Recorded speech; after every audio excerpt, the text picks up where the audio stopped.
Well, class, we have reached section 8.2 now, series. So you learn in section 8.1 about sequences. And a sequence is a list of numbers. It's an ordered list of numbers that typically behaves according to some pattern. And two fundamental issues with sequences are what's the formula for the sequence? And then does the sequence converge or diverge? Well, okay, so sequences are a gateway then into what we call series. Now, what's a series? Well, a series is when you add the terms of a sequence. Let me go down here a little bit here. Okay, and in general, if we try to add the terms of an infinite sequence, okay, we get an expression of the form, so a sub 1 plus a sub 2 plus a sub 3, I can highlight this, plus a sub 4, and so forth. And you're just adding the terms of the sequence. Okay, and when you add the terms of a sequence, and there are an infinite number of terms, you get what's called an infinite series, or just a series. Okay, and this series can be denoted using the sum notation. How many have seen this kind of notation for, it's the sigma, the Greek symbol sigma, for a sum? How many have seen that in, maybe in pre-calculus or one of their, okay, Ange has, and Jan has, and Taj has, absolutely. It's something you should have seen. The sigma notation just means you're adding up the terms of a sequence. Now, they say here, and please let me know if you have any questions, okay? I'm just sort of giving you a guided tour of this, of section 8.2. Of course, does it make sense? I mean, immediately it comes to your mind, does it make sense to talk about the sum of infinitely many terms? Okay, so like, ideally, if we add an infinite number of terms, you know, would the sum of the infinite series be finite or infinite? Okay, so if the sum is finite, the series converges. If the sum is infinite, or there is no sum, it's diverges. So a series, just like a sequence, a series can converge, a series can diverge.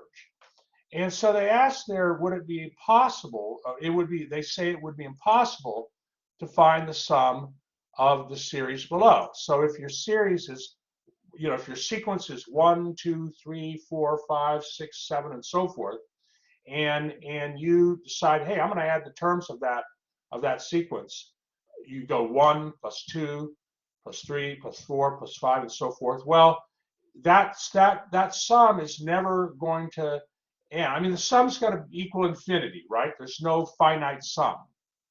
We're interested in finite sums. Okay, so that series there, highlighted in yellow, and actually maybe I can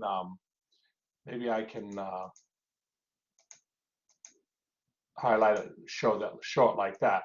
That series there in the gray box it's an infinite series, but it diverges.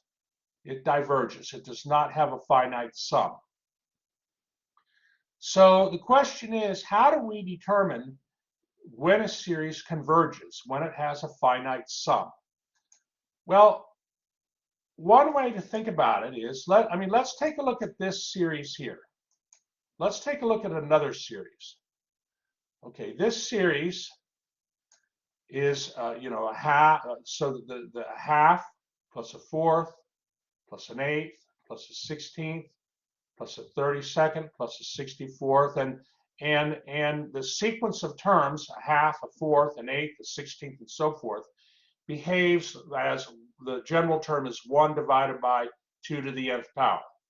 Okay, so what if we were to add the terms of this series? What would we get? Well, we can look at a table. They have a table in the book here. If we look at this particular series, Okay, so again, here's what we're doing. We're trying to find the sum of this series. So in the table, you have n equals 1, and then you have to the right the sum of the first n terms. Well, that would be the sum of the first term. That's a half. So a half, if you have one term, what we call the first partial sum is just that term, a half. But then when n equals 2 on the second line, the second partial sum, because it's a sum of the first two terms of the series, the second partial sum is 0.75. Now, how are they getting 0.75s or 3/4? How are they getting that? In the table. When n is 2, we have 0.75 as the second partial sum. That's right, Taj. If you take a half plus a fourth, those are the first two terms of the series, a half plus a fourth is 3/4, or 0.75. Well, let's take a look at the sum of the first three terms. When n equals 3, the third partial sum is 0.875. How are we getting 0.875?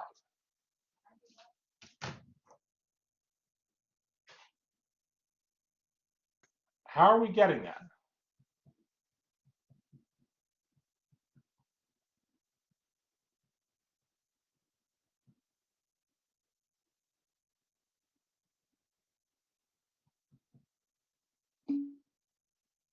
That's right, Tosh. A half plus a fourth plus an eighth.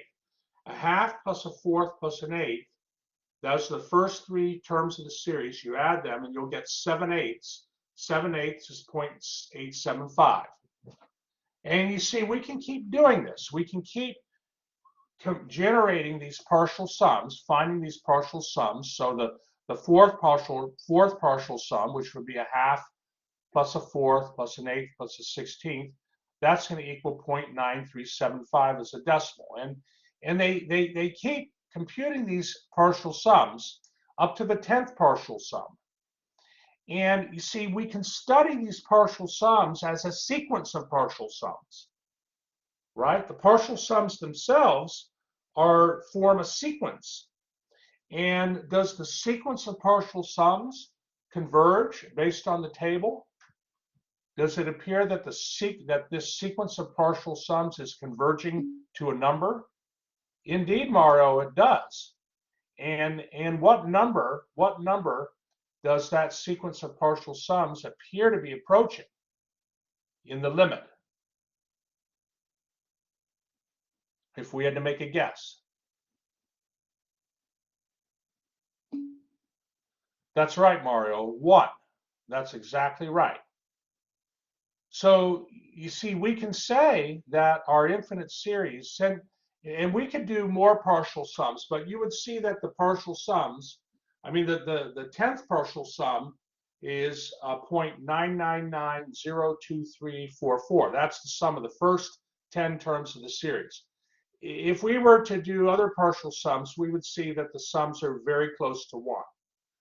So the sequence of partial sums, based on at least the first 10 terms of that sequence in the table, it appears those terms are approaching 1. And so we can say in the highlighted box above, based on that, we could speculate that, hey, this infinite series equals 1. This infinite series equals 1. And now to actually prove that, we have for this sum, this infinite series, is what's called a geometric series. So we could actually prove that result. But I'm just trying to give you, I'm trying to give you a formal idea of what it means for a infinite series to converge, and how do we find what number that series converges to? How do we find what the finite sum is? All right, this is like a very nice introductory example probably one of the best I've seen, actually. I've seen a lot of calculus books, and this is quite excellent. Are there any questions before we move forward here?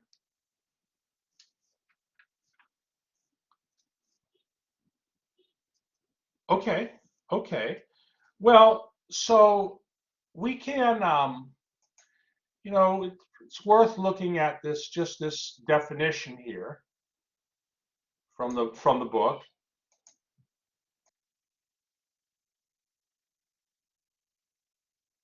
So they talk about this definition, what the nth partial sum is, and the sequence of partial sums is convergent, and the limit of the sequence of partial sums equals S.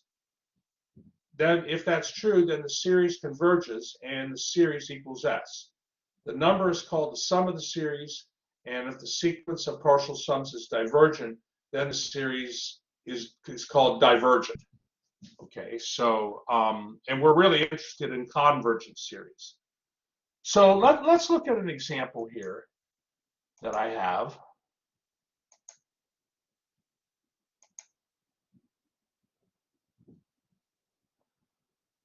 Okay, let me give you a moment to copy this example down. And okay, and then we'll discuss this example.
Okay, so let's take a look at this problem here.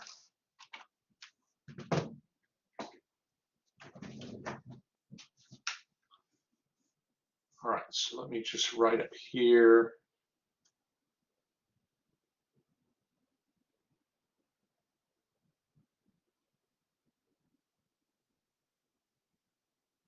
Okay, so the nth term of the sequence, or the general term of the sequence, and you've had some practice, right, in finding general terms of sequences. There's the sequence. So if I were to write out some terms, what's the first term of the sequence? Let's say sub 1.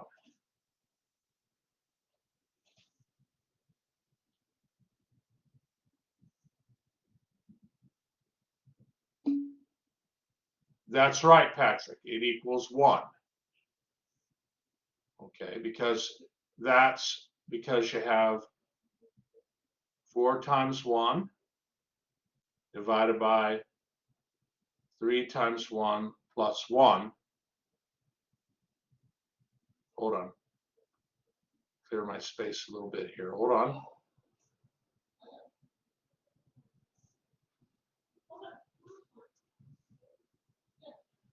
There we go. 1. Okay, good. Okay, let's continue here. What's the second term of the sequence?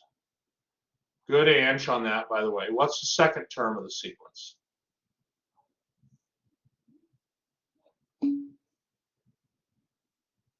Hold that thought, Taj. Taj says 8/7. I agree. Yep, 8/7. When n is 2, we have 8/7. Okay. What about the third term of the sequence?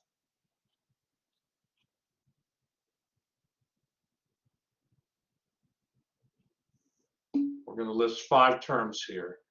12 tenths, Mario? Let me see. 12 tenths. I agree. Okay. Fifth term of the sequence.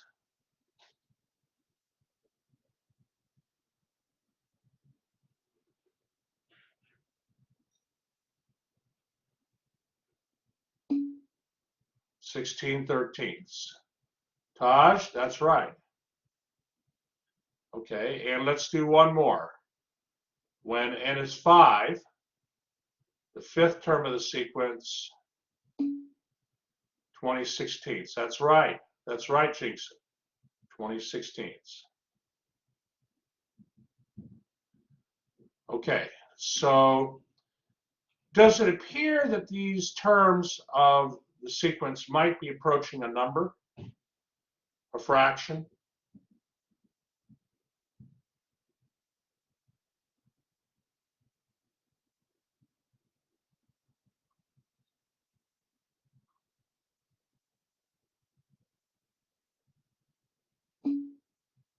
All right, that's right, Mario, maybe. And Taj is right. You can't really maybe tell based on the first 5 terms of the sequence because we want to know what's the limit of the sequence as n approaches infinity, right? That tells us, and if it reaches a limit, we say the sequence converges. Well, if we look here at the formula, when n is large, when n is really large, does the 1 make a big difference in the value of the term of the sequence when n is very large? That's right. That's right. It does not. So that's right, Mario. That's right, Jason. So you could sort of look at this sequence. You could sort of say, well, if for n is large, the terms that are going to matter are the 4n here and the 3n, right? Those are the terms that are going to matter. The plus 1 at the bottom there is not going to have an influence, a big influence on on what the value is of the term of the sequence. So what's 4n? So you could really, can you speculate what the limit's going to be based on that, just that little piece of information, intuitive information I shared? There you go, Ange. There you go. That's right, Javier. That's right, Ange. 4/3. Okay. So, and that is going to be the limit. The sequence does converge to 4/3. Now I show this a little more formally on the next page. Let me show you here on the next page. Here's where the solution is, and so I wrote out the first in this case 4 terms of the sequence, and what I'm doing is I'm saying, okay, I can do this algebraically. Okay, if I wanted, I could take my, hold on here. Yeah, if I wanted, I could take the numerator and denominator and multiply by 1 over n.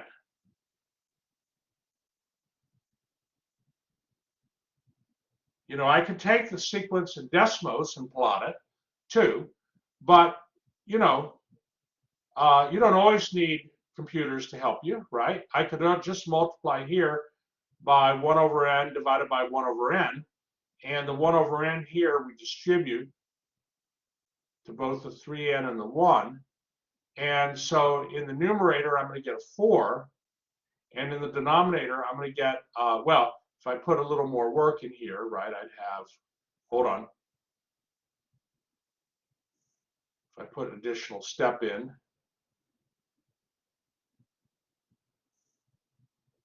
I'd have the limit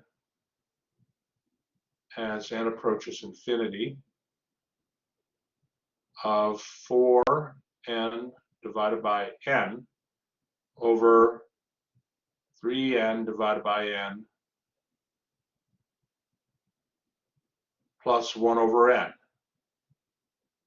And so you get a 4 here, you get a 3 here, and clearly now as n goes to infinity, this 1 over n term, that's going to go to 0.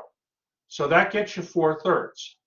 So the sequence converges to 4/3. Okay, how many like doing that instead of maybe going to Desmos and plotting the sequence in Desmos? I mean, well, how many of you, first of all, have plotted sequences in Desmos, like the homework that was due today on section 8.1? How many use Desmos to plot some sequences to help them for their homework? Yes, Mario. Okay, Mario did.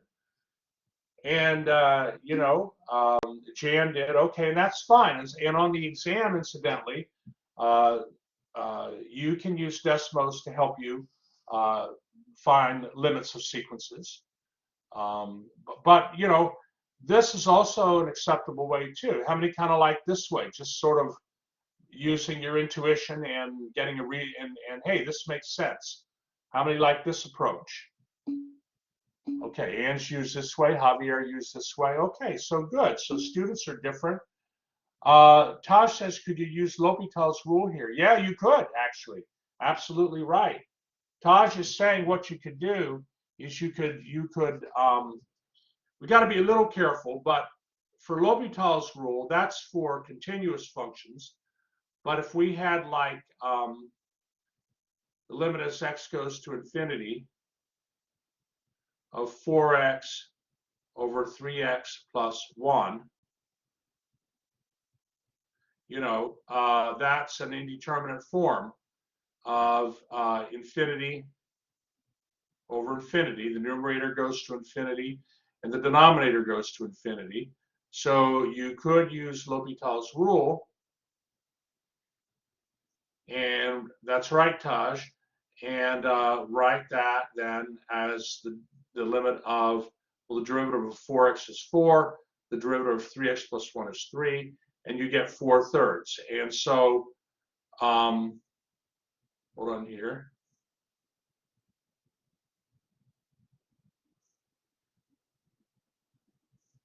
Yeah, you get 4/3. So indeed, therefore, since that the function 4x divided by 3x plus 1, the limit of that function as x goes to infinity is 4/3. So the sequence also would have to go to converge to 4/3. So there's different ways to do these kind of problems, and on your exam 3, you'll have I'm going to give you flexibility on how to find where the values that the sequences converge to. Are there any questions here before we, before we move on here? All right, well, the sequence converges to 4/3. That's part A. Now I'm going to say, what about the series?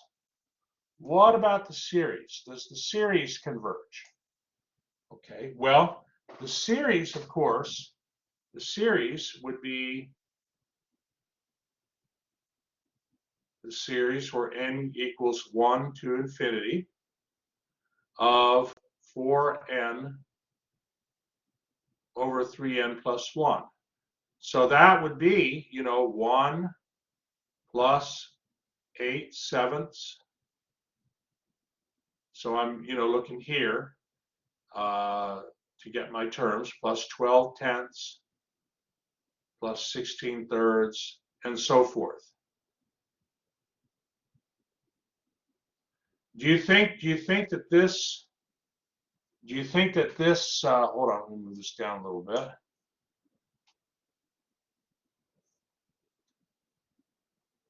Hold on, let's not have things plus dot, dot, dot. That's fine. Do you think this series here converges or diverges? What do you think? Do you think this converges? diverges. Okay, nothing else says diverges. Tosh says diverges. And you're right, this series does diverge. So even though the sequence of terms in the series converges to 4/3, the series itself diverges. Because, and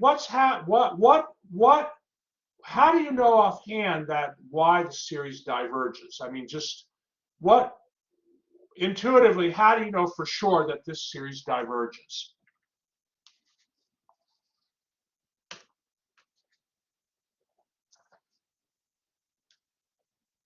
In order, okay, the numbers, so Mario says the numbers are getting a little bigger.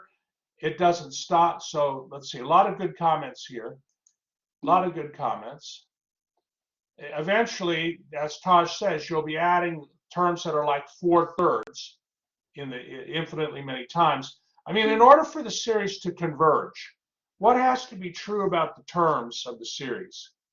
For the series to have a chance, I should say, of converging, what has to be true about the terms of the series eventually? The terms of the series have to approach what value for the series to converge, or to have a chance of converging? What do the terms of the series have to start? Yeah, they have to start going. That's right, Nathaniel. That's right, Tosh. They have to start approaching zero, right? The terms of the series have to get smaller if the series has a chance of converging. Now, you're going to learn that doesn't mean the series converges, but the terms have to be approaching zero in order for the series to have a chance to converge. And, just like in section 5.10, when you learned about improper integrals, remember that? And you have one of the limits maybe being infinity, and you studied the area under the curve, and the area was getting smaller and smaller as you moved out to infinity. But the improper integral would converge or diverge based on the rate at which that area is approaching zero under the curve. And it has to approach zero at a quick enough rate for the improper integral to converge. And this is similar for series. So here then, if we want to be a little bit more formal about it, we can use what's called the test for divergence. Let me give you a moment to copy this down, and then I'll talk about it. So this is the formal solution for part B.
Okay, so let's take a look here at this. So basically, the test for divergence, you intuitively know.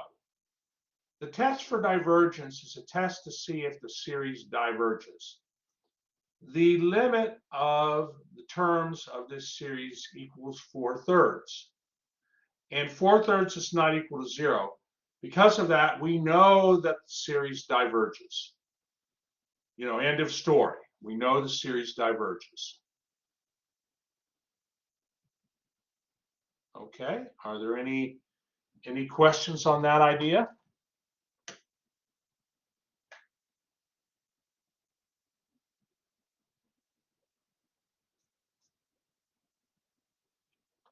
Who's feeling good so far with series, with section 8.2? Maybe give me a thumbs up if you're feeling, I mean, I know you have to do practice. All right, Kiddis is okay, and Taj is okay. That's good. Thank you, Kiddis. Thank you, Taj. Um, all right, all right. Well, let us proceed on here. So, you know, there are some special types of series that have some nice properties, okay, that we can talk about. And I want to go to the ebook here and show you um, a geometric series. So let me go to the ebook.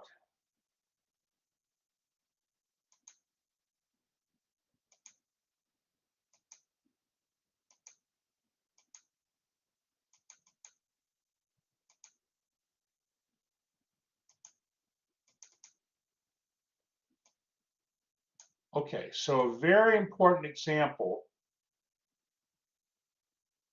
of a geometric of an infinite series is called a geometric series. And the series has a pattern to it that you can see in the highlighted uh, uh, information. So it's a little maybe, well, Jinxon, I don't know if you need to write this down, but we're going to do an example of a geometric series. But this is the form of it. And there's a ratio called a common ratio R. And if the common ratio R, if the absolute value of the common ratio R is less than 1, then we can say that the geometric series converges. Okay, so I'll just highlight this, and then we'll go right to an example. You don't need to copy it down. You're going to learn it so well, you won't need to copy it down. But a geometric series, actually, it can be proven that the sum of a convergent geometric series is equal to A divided by 1 minus R. A is the first term of the geometric series, and R is the common ratio. And this is true when the absolute value of the common ratio is less than 1. Common ratios could be positive or negative. So this is a good formula here. And let's go ahead and let's get right to an example of a geometric series, because this is a little abstract. Just seeing these formulas, you need to really you know, see an example to help promote it. So here's an example. Let me give you a moment to copy it down.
Okay, so this is an interesting series for sure. Um, you know, they give the first 4 terms of the series of this, and this is a geometric series. What would the 5th term be?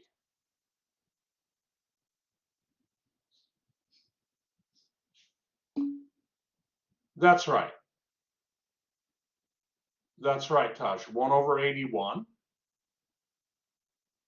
Okay. What would the 6th term of the series be?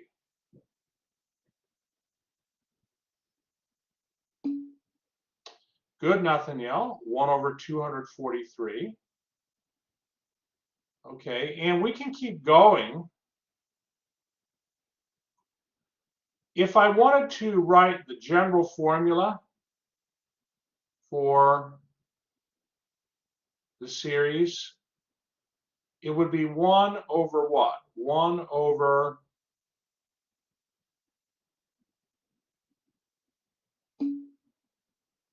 3 to some power. That's right. Good, Nathaniel. 3, hold on, I don't know why. Hold on, I got a lot of, hold on here. Sometimes I hit the wrong button and crazy stuff. Hold on. What are you seeing on the screen here, class? Are you seeing, okay, another example. All right, I'm seeing a bunch of junk here too. Let me get this junk off. All right. All right, let me make this, thank you. All right, better.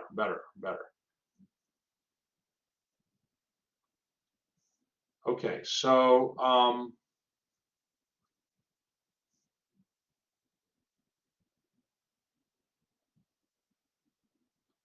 okay, so 1 over 3 to the power n minus 1.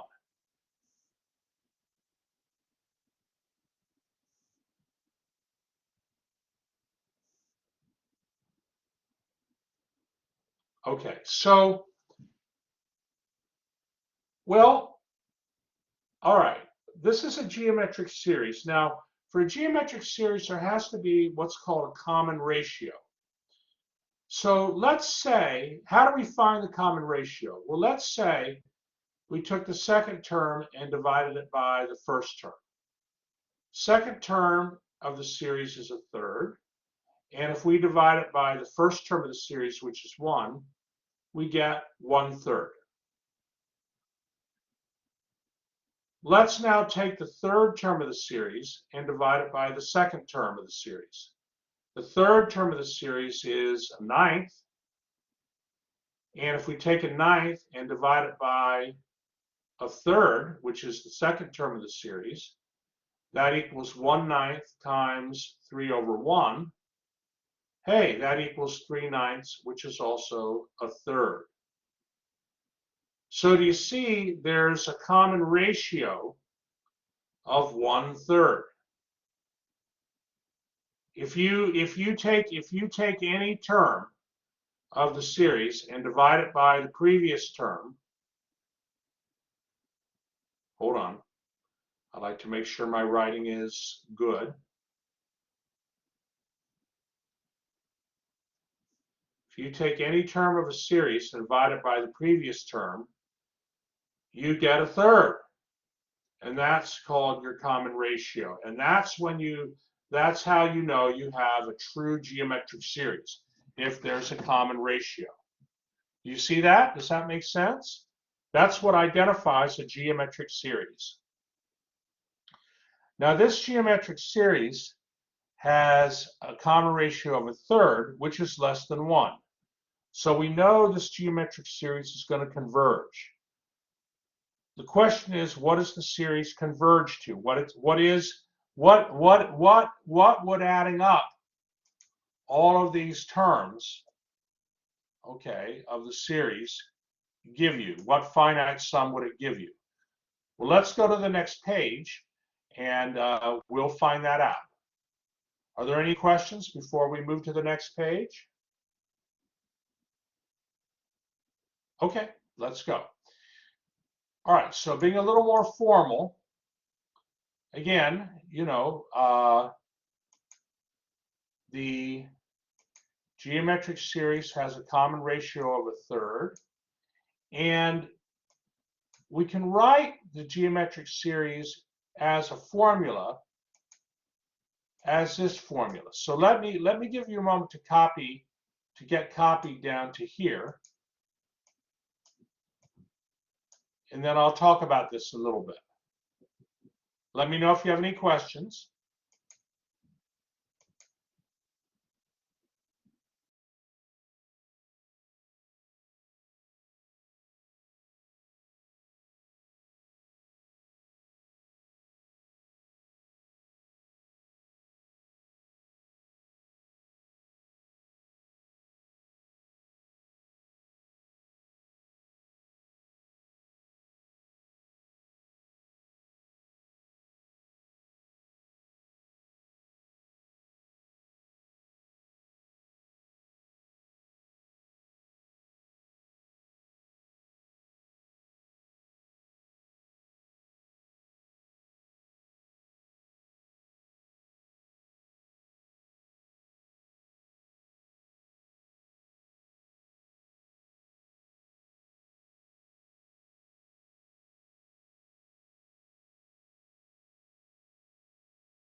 Okay, so the formula in the book, okay, the formula in the book, it's formula 4 in section 8.2, says the following regarding a geometric series. Let me just write it maybe over here. So any geometric series can be written in this form, where the sum goes from n equals 1 to infinity, and you have a times a common ratio r to the n minus 1 power. That's the general form of a geometric series. And that will equal a divided by 1 minus r. It will equal that finite sum, so long as the common ratio r, the absolute value of the common ratio r, is less than 1. Now it turns out that a is the first term of the series. Okay, because when n equals 1, when any, I mean, you know, this first term here, which is 1, is equal to 1 times a third times 1 minus 1. I'm sorry, 1 times a third to the power 1 minus 1. That's 1 times 1/3 to the power 0. And 1/3 to the power 0 is 1. So the first term is 1, okay, in this case. And notice 1 is equal to this one here. So you see the a here, which equals 1, has to be the first term of the series. The common ratio r is a third. So the sum of this convergent series is equal to a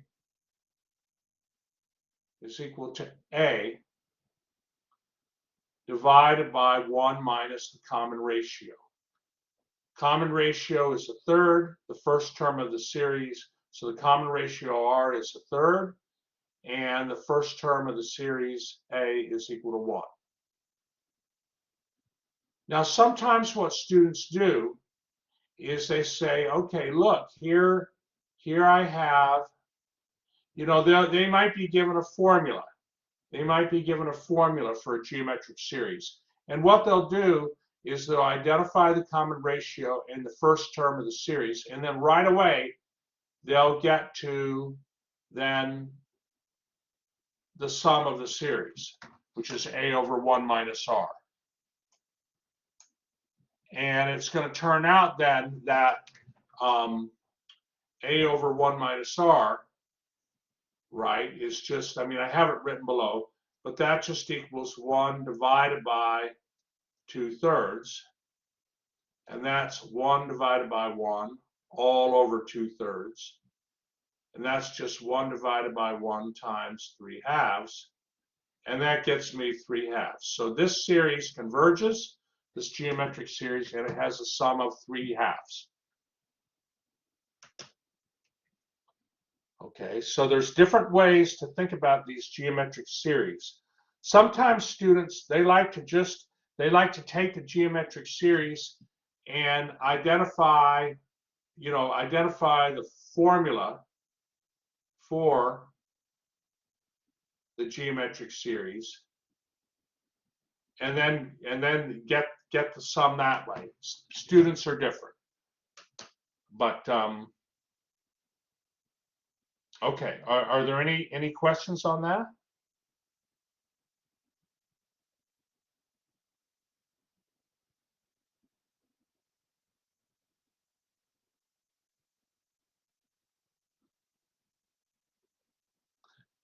We can look at another example here. Let me bring another example up from the book. Hold on here. Example 2 from the book.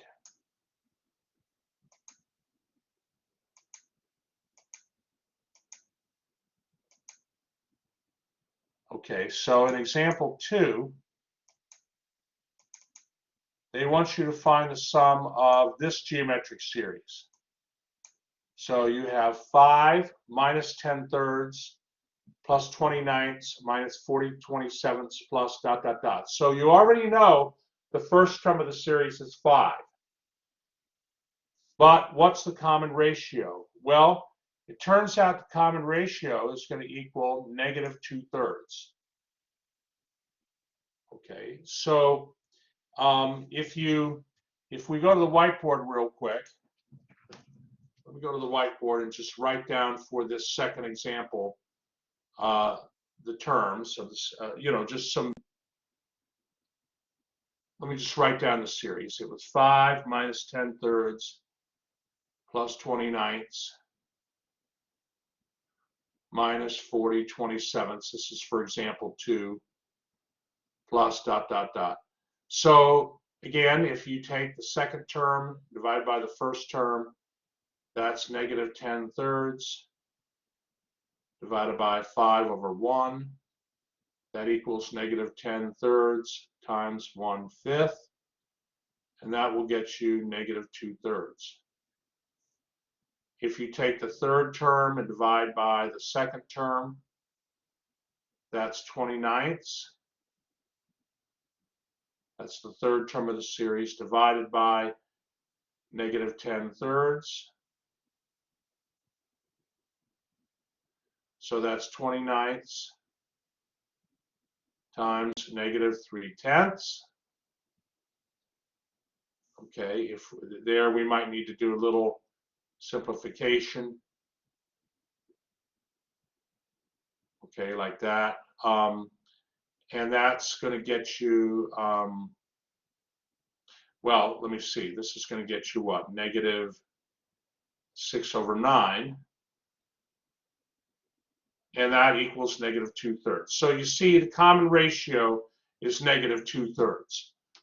Another way you can get it kind of fast too is you can say, all right, 5 times negative 2/3 equals negative 10/3. And 5 times, or, well, I'm just saying if you take 5 times negative 2/3, you get negative 10/3. If you take negative 10/3 times negative 2/3, you get 29ths. That's another way to identify the common ratio. But I tend to focus on, taking a term of the series and divide it by a previous term. That gets the common ratio quickly as well. So look, for this example, example 2, common ratio is negative 2/3. The absolute value, they have it marked here,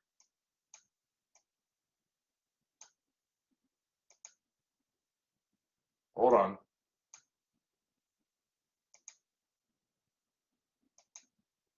So since the absolute value of the common ratio is 2/3, and that's less than 1, the series converges. And its sum would then be, as you see, as they show here, let me bring that down a little bit. The sum would actually be then 5 divided by, 5 is the first term of the series, that's A, divided by then 1 minus R. So 1 minus negative 2/3, 5 divided by 5/3 equals 3. That's the sum of that series. Okay? So you've seen 2 examples of geometric series. Are there any questions? I want to show you a third example before we go on our break. Are there any questions so far?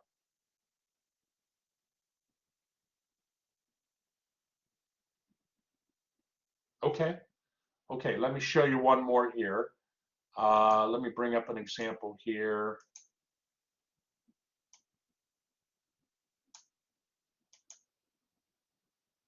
Okay, take a moment to copy this example down.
All right, so this series here, now notice the index starts at n equals 0.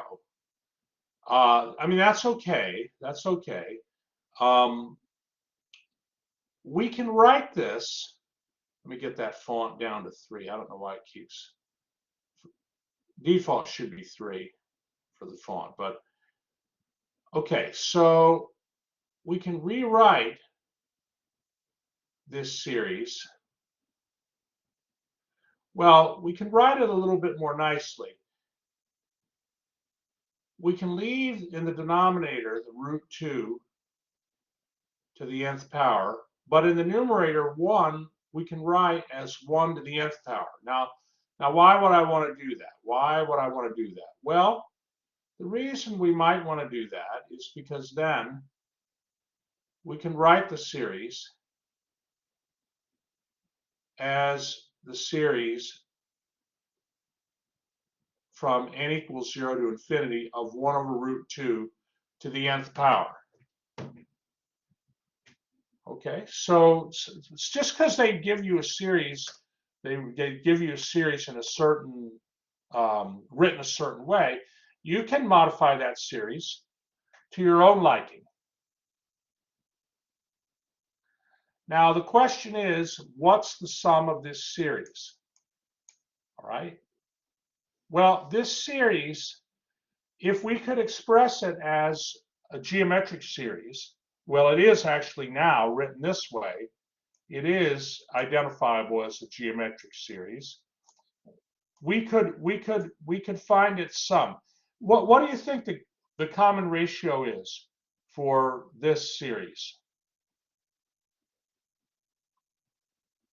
What do you think the common ratio is?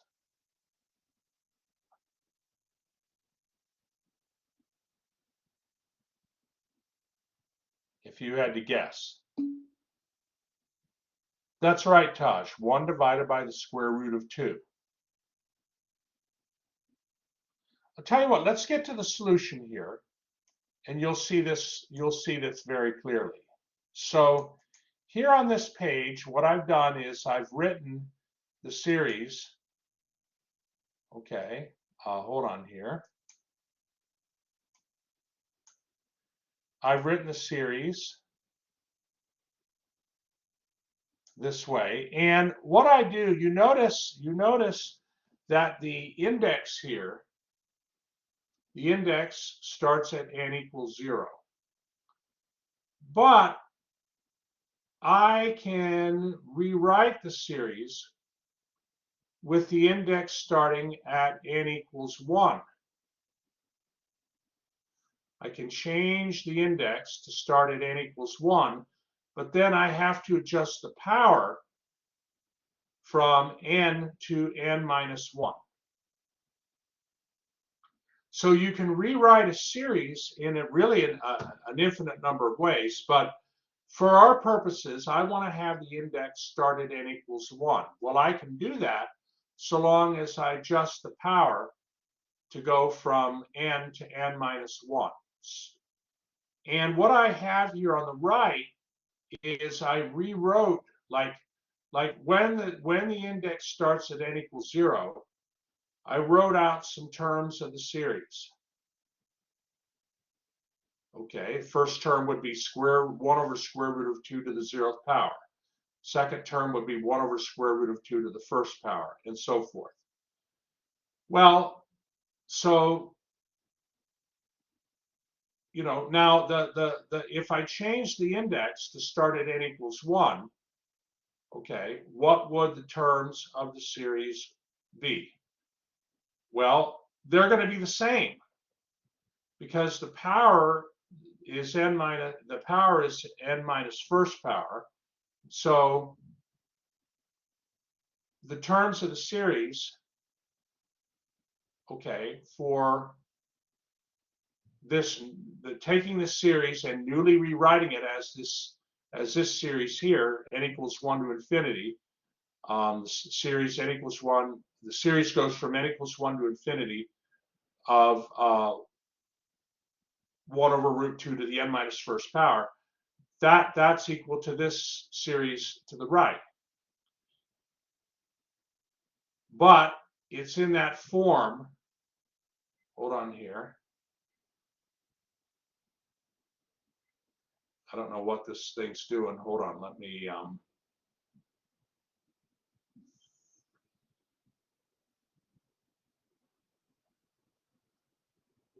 yeah, it's in the form we want, and we can identify.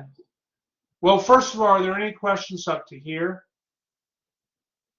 I guess I'm using I guess it's doing something funny. It's okay. We're gonna. I just want to make sure up to the big red box there, you understand what you're seeing. Please let me know if you have any questions. All I'm doing is I'm taking my series, which started with an index n equals 0, and rewriting it as a series starting with index n equals 1. And to the right of both of those series, I've written out the first 3 terms. And you can see that the first 3 terms, the first series, the index starts at n equals 0. They're the first 3 terms of that series. And then when I rewrite the series with index starting at n equals 1, I write out the first 3 terms for that series. And the terms of the series are the same. So I'm just showing you that, hey, those 2 series are the same series. And it turns out, it's a geometric series. And so the sum of the series, well, the common ratio here is 1 over the square root of 2. And since the absolute value, hold on here, let me just, I'll have to clear this. Okay. So I don't know why it's doing, hold on, I have to figure out, I guess I got some crazy thing here. Hold on, let me get this. I don't know what I touched, class. I touched a button, and but I'll have to figure it out later. But the point is, here is the common ratio is 1 over the square root of 2. The series is going to equal a divided by 1 minus r. So you're going to get the sum of the series is 1 divided by the denominator 1 minus 1 over square root of 2. And that's just going to equal square root of 2 over square root of 2 minus 1. Okay. So I'd like to show you where I get that, but let me see. Can I just give me a moment here? Okay, I think I got it back to where I want it to be. Yeah, so hold on here. No, man, I don't know what it's doing, class. I don't know what it's doing here to me.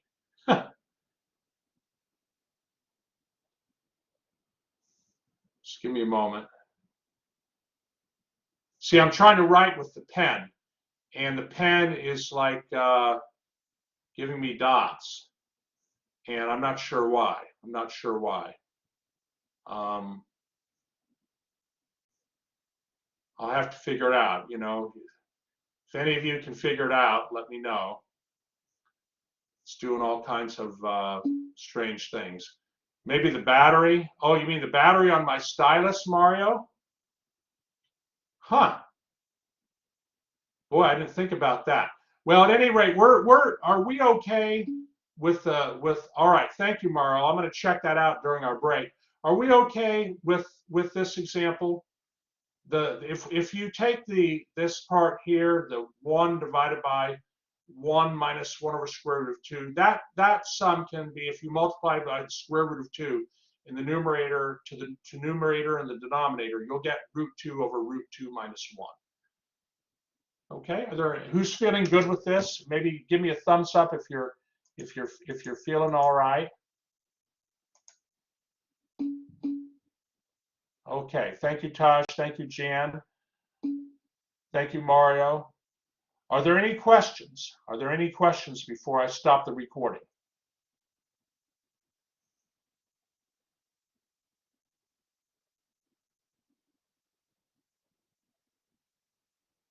Okay, I will stop the recording then.